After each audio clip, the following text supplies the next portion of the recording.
Rajkumar Bondugula, and today I'm going to talk about taking your data science people along on your organizational data science journey.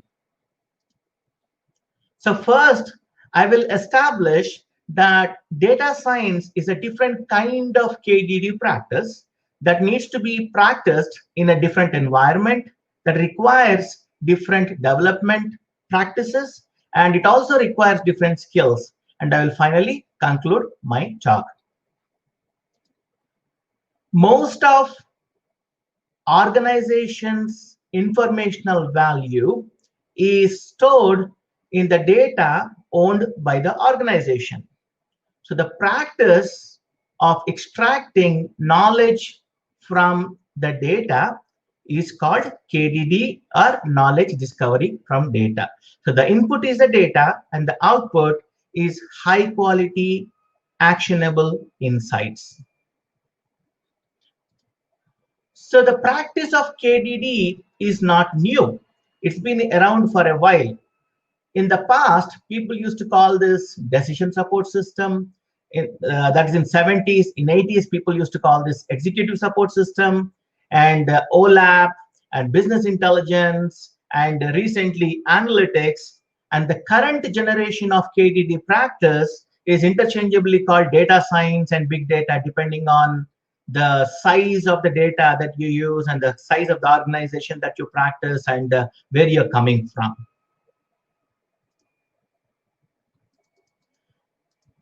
So data science and other KDD practices all have these steps in common. They all have raw data, and the raw data has to be pre-processed, and it will be searched for interesting patterns. That is what data mining is. Then some of the patterns that were found will be filtered, or some kind of post-processing is applied, and finally high quality insights are obtained. So the question is, how is data science different from the KDD practices of previous generations? Data science is different from the perspective of the raw data it uses, from the perspective of the techniques and the software tools that are necessary to do the data pre-processing, and from the perspective of the techniques that are used in the data mining step. Post-processing is also a little different, but most importantly, the insights. So let's go one step deeper into what I mean by that one. So first, in the past, people are expected to generate insights. The data scientists or KDD practitioners, we would call them more generally, were expected to extract insights from structured data. So that is data that is stored in RDBMSs and so on. But however, lately, organizations own more and more text data, voice data, image data, all sorts of unstructured data. In addition, we are also expected to rapidly extract insights from data that's being ingested in real time. And another big change that happened in the last decade or so is the size of the data that we extract insights from has grown exponentially. So it is not unusual for us. For example, at Equifax, it's not unusual for us to process a couple of terabytes of data every day. And in the past, data was always neatly supplied in RDBMSs, but now we might have to execute some APIs or execute some more complicated programs to even get the data. So the nature of the input has changed a lot, and there was a corresponding increase in the data pre-processing as well. So in the past, the data mining included lightweight capabilities to perform data processing. However, since the size of the data and the complexity of the data has grown, the data mining software is no longer capable of pre-processing your data. So this is what has changed.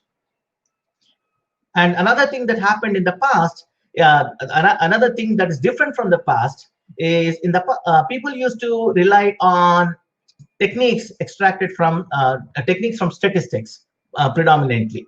However, lately, to extract patterns, to extract interesting patterns from the data, we are increasingly relying on AI or more specifically, machine learning. And since since the size of the data has increased a lot, this algorithm extraction has to happen on top of platforms that can handle distributed computing and distributed data. Then there has been corresponding increase in the complexity of the post-processing itself. But to me, the most important difference is the nature of the insights and why data science is even practiced in the organizations.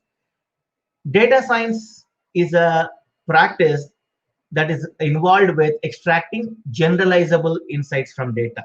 This is like, for example, BI, we want to know what happened in the past, but whereas in data science, you want to know what are generally true about your data. It is art of interpreting reality in the light of the observed data. So now we have seen that the input, the nature of the raw data has changed, the corresponding processing has increased, and the algorithms that are used are completely different and much more broader, and the purpose is also different. So to cater to all these demands, there were corresponding improvements in the hardware technology and the corresponding software technology as well. So, but let's talk about hardware. So for the first important change was high performance computing clusters were start being built by assembling commodity computers. So therefore, the cost of clusters came down a lot. And another change that happened is like people are slowly migrating from their on-site high performance computing clusters to cloud computing. While this is happening, there is a parallel development. In the past, when you want to write programs that are capable of executing on distributed computing, you have to resort to very, very complicated processing, such as OpenMP, MPI, and all of that. But now Hadoop became a standard. Once Hadoop, again, originally the Hadoop, it only includes two components, distributed computing and distributed storage. And now lately there's an entire ecosystem that are developed on top of the Hadoop platform itself.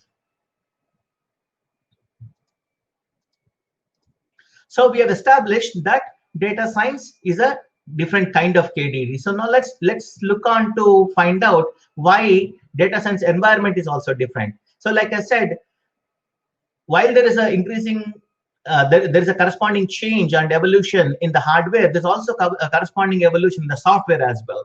There are several software components that will operate on the big data. So when people used to process, when data scientists or analytics professionals or whatever KDD professionals in the past, they used to process data on their own computers, and the data is on their computers and the processing is also on their computers. But now data is elsewhere, the processing is elsewhere, the post-processing is elsewhere, and the visualization is elsewhere. So now we have to be aware of all the different components, how these different components interact with each other, and also what is, and sometimes there are multiple components perform the same job.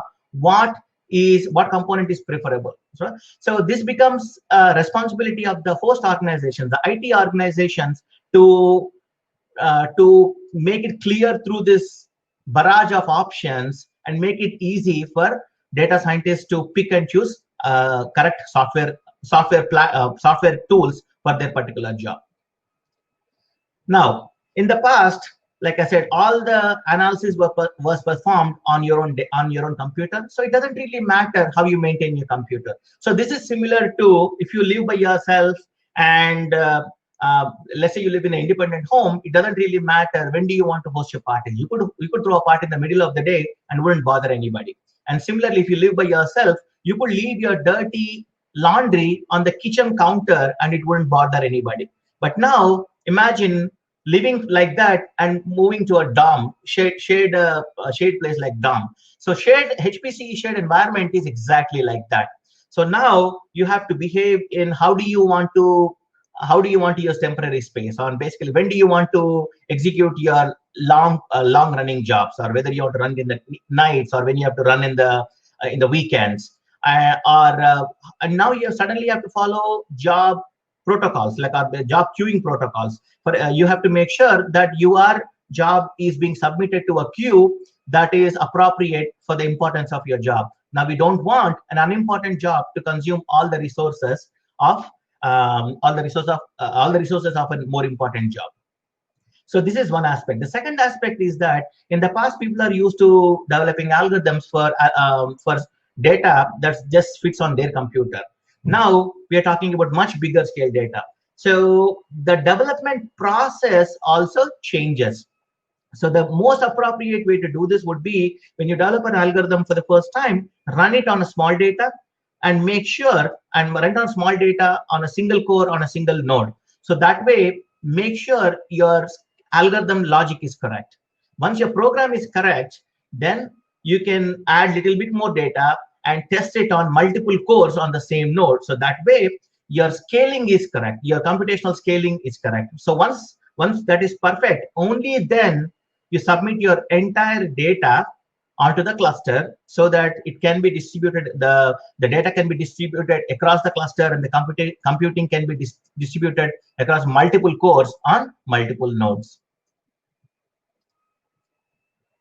So in addition to different environment, there are other things that people have to remember, the data scientists have to remember. So the first thing would be like the network overhead incurred. So what happens is, many times, like, people think network is free, the communication on the network is free, the communication between the computing nodes is free. It's not.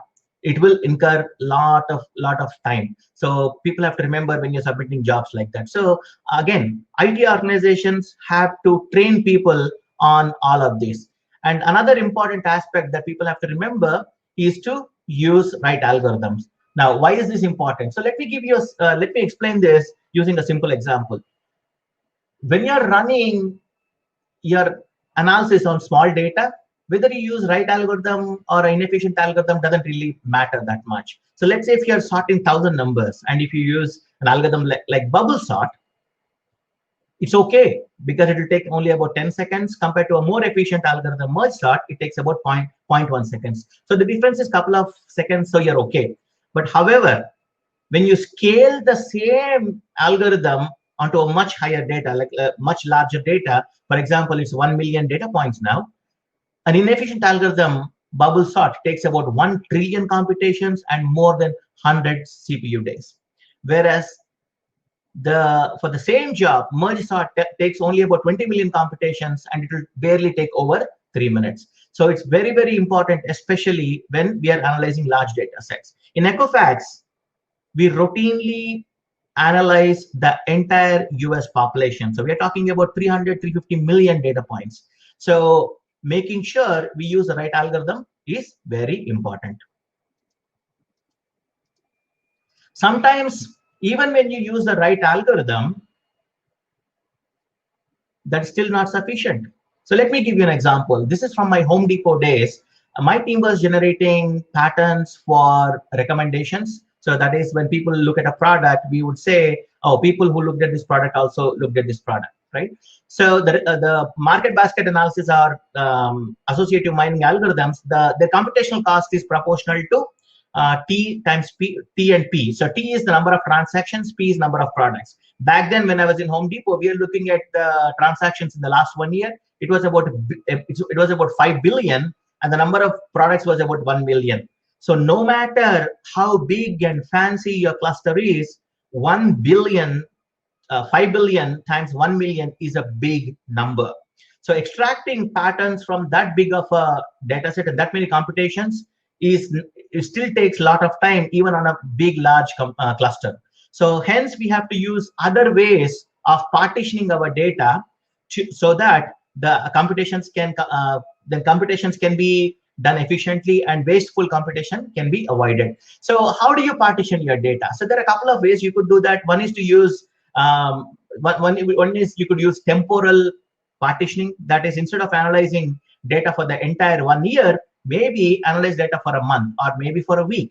Or instead of analyzing data entire US, entire country, maybe analyze one state at a time or one zip code at a time. Or a third option would be to have an understanding of the business and use the business knowledge to partition your data. So here in this particular example, the way we did was, to use this insight that when somebody's shopping for appliances, it's unlikely that they also cross shop for tiles.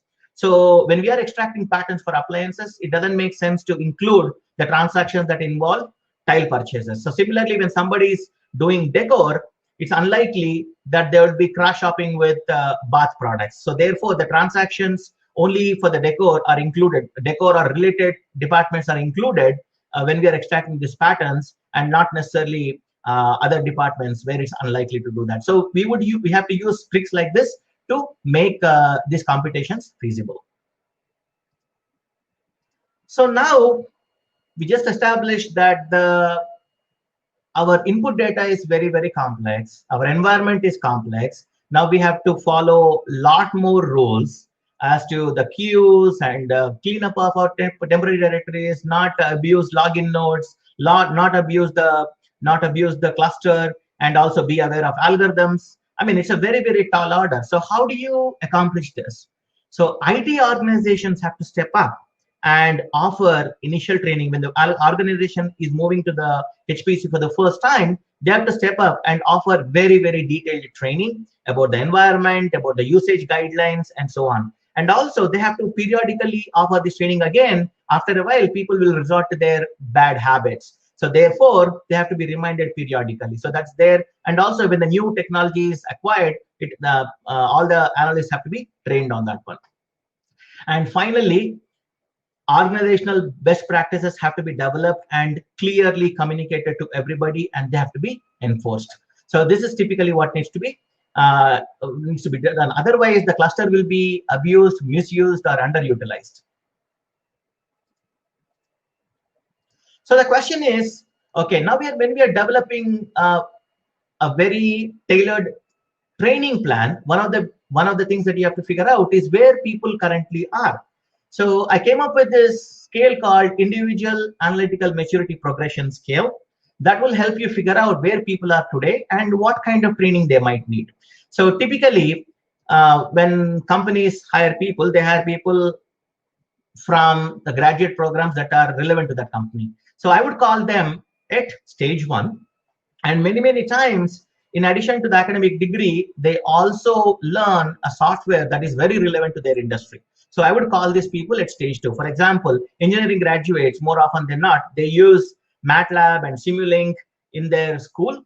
And similarly, when they go on to work for engineering organizations, those organizations also use the same software. So I would call them at stage 2, academic degree plus some software that is very, very specific to their industry. Now, once that is there, the next stage is to, like I said, today, the requirement of your underlying data the underlying data has changed fundamentally. So your specialized software may not be efficient to pre-process that data. So you need a general purpose programming language. So something like a Python, Scala, or Java would be more important. So that is so once people are at stage 3 and they're equipped with all these 3, then you would have they will be ready to perform analytics at a small stage, at a small scale. However, now the scale of the